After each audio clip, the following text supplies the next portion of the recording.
तो पहला चैप्टर आज क्या है?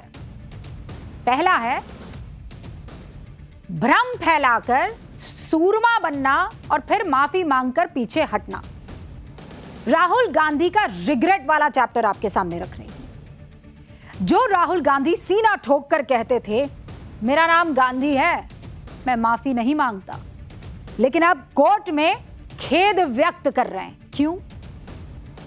एक पुरानी कहावत है कि गलती करना इंसान का मिजाज है, लेकिन बार बार गलती करना फितरत है और हर बार गलती करके माफी मांगना चालाकी है। और आज एक बार फिर इसी चतुराई का इस्तेमाल करके राहुल गांधी कानूनी मुसीबत से बच गए। 2018 में राहुल गांधी ने एक चुनावी सभा में मध्य प्रदेश के उस वक्त सीएम रहे शिवराज सिंह चौहान के बेटे कार्तिकेय चौहान पर करप्शन के गंभीर आरोप लगाए थे। उनकी तुलना पाकिस्तान के नेताओं से कर दी थी। लेकिन जैसे ही यह मामला कोर्ट पहुंचा, वैसे ही राहुल गांधी को लगा कि ये तो लेने के देने पड़ गए। वैसे ही राहुल गांधी कोर्ट पहुंच गए और बड़ी शालीनता से रिग्रेट यानी खेद व्यक्त कर दिया। अब आप सोचेंगे रिग्रेट, खेद व्यक्त कर दिया, माफी नहीं मांगी। कानूनी भाषा में और जिसे कहते हैं ना फॉर्मल लैंग्वेज, रिग्रेट और सॉरी में जरा फर्क नहीं है। लेकिन आम व्यवहार में अगर आप कहेंगे तो कहेंगे आई एम सॉरी, और बड़ा अंग्रेज बनकर कहेंगे तो कहेंगे आई रिग्रेट इट। क्या करेंगे? आम भाषा में कहेंगे आई एम सॉरी, पर आपको एकदम बड़का बाबू बनना है तो कहेंगे आई रिग्रेट इट। ये बिल्कुल वैसी ही बात है। इसमें कोई शक नहीं है कि सियासत में आरोप और प्रत्यारोप, आलोचना, ये सब चलते रहते हैं और चलना भी चाहिए। लेकिन बगैर रिसर्च, बगैर जानकारी, बगैर सबूत जुटाए इतने बड़े बड़े गंभीर आरोप लगा देना, वो भी लीडर ऑफ ऑपोजिशन की तरफ से, और उसके बाद कोर्ट की शरण में जाकर माफी मांग लेना।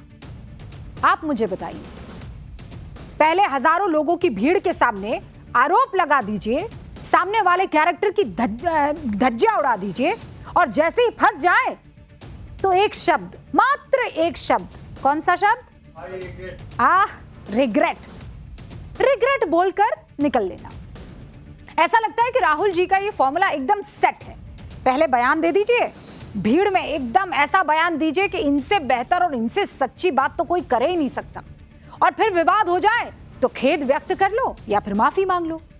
अगर इस फॉर्मूले को सियासी नारा बना दिया जाए, है ना, कोई नारा वारा बनाना हो, तो पता है क्या होगा? गलती से मिस्टेक हो गई।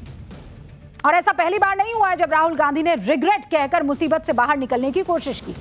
उसकी एक लंबी चौड़ी फहरिस्त आज आपके सामने रखूंगी, जिसे देखकर आप भी समझ जाएंगे। सुनी सुनाई और बिना रिसर्च वाली स्क्रिप्ट लेकर जब आप मैदान में उतरेंगे और फिर बचने के लिए वकीलों की मदद से बाहर निकलने की कोशिश करेंगे, तो यही होगा। आगे बढ़ने से पहले आपको राहुल गांधी के पुराने बयान सुनवाती हूं, और इसके बाद उन्होंने शिवराज सिंह चौहान के बेटे के लिए क्या कहा था वो भी सुनवाऊंगी।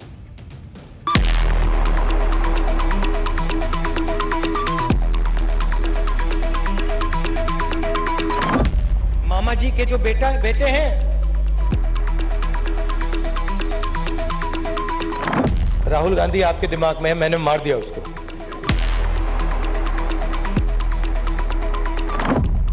पांडवों ने डिमोनेटाइजेशन किया क्या? नोटबंदी की थी क्या? गलत जीएसटी लागू की थी क्या? ये आपने स्वेटर क्यों पहन रखा है? नहीं, इसका कारण ये नहीं है। इसका कारण ये है कि आप सर्दी से डरते हो।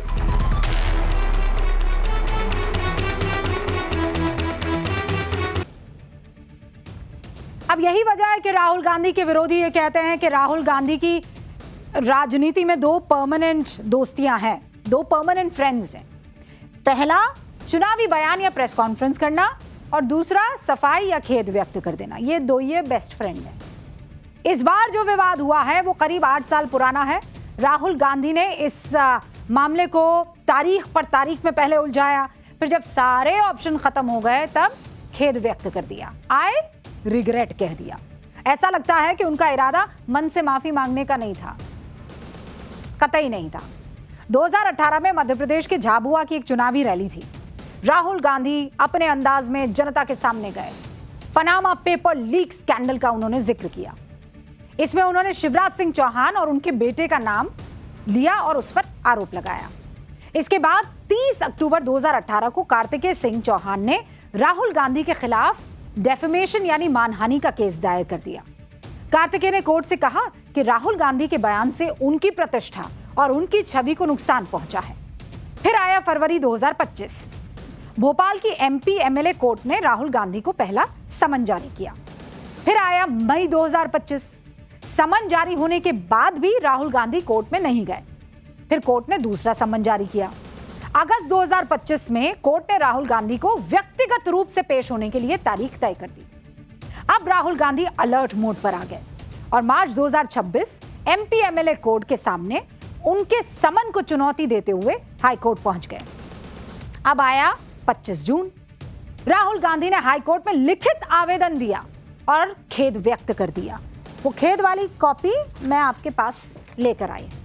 राहुल गांधी ने कोर्ट से कहा कि the applicant does express his regret number 1, फिर regret number the regret express by the applicant regret number 2, whereby regret has been expressed for making the alleged defamatory statement 3, फिर आया 4 submits that applicant has expressed his regret, फिर आया clarified and expressed regret 5।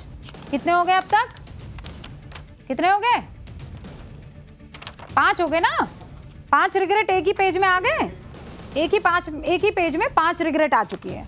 फिर आप आइए छठा regret, expressed his regret for alleged defamatory statement. फिर लाइए 7वां regret, view of the regret express by the applicant.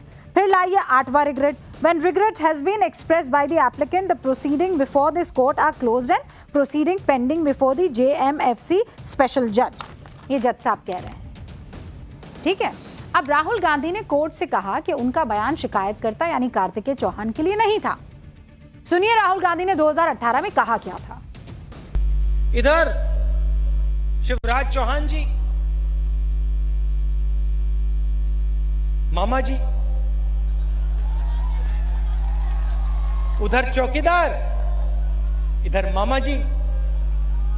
मामा जी कहते हैं, अच्छा सबसे पहले मामा जी के जो बेटे हैं, पनामा पेपर्स में उनका नाम निकलता है।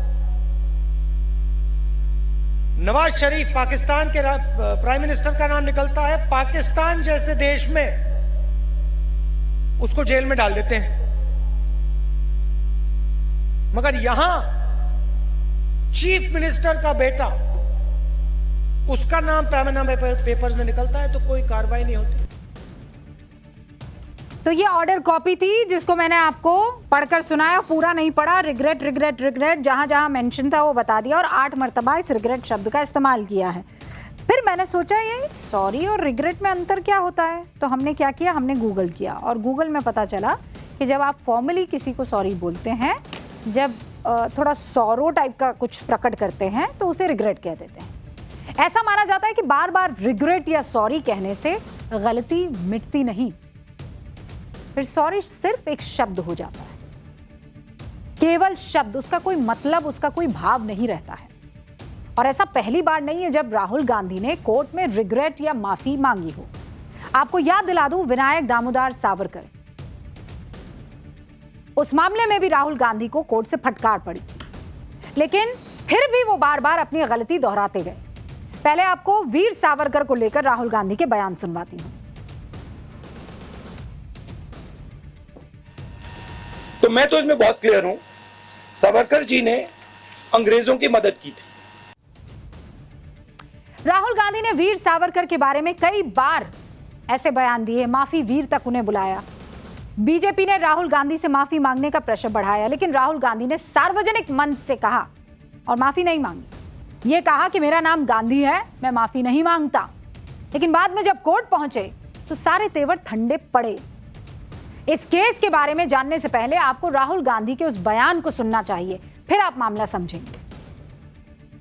भाइयों और बहनों, मेरा नाम राहुल सावरकर नहीं है, मेरा नाम राहुल गांधी है। मैं सच्चाई के लिए कभी माफी नहीं मांगूंगा, मर जाऊंगा मगर माफी नहीं मांगूंगा। ठीक है, माफी नहीं मांगेंगे, रिग्रेट तो कर ही सकते हैं।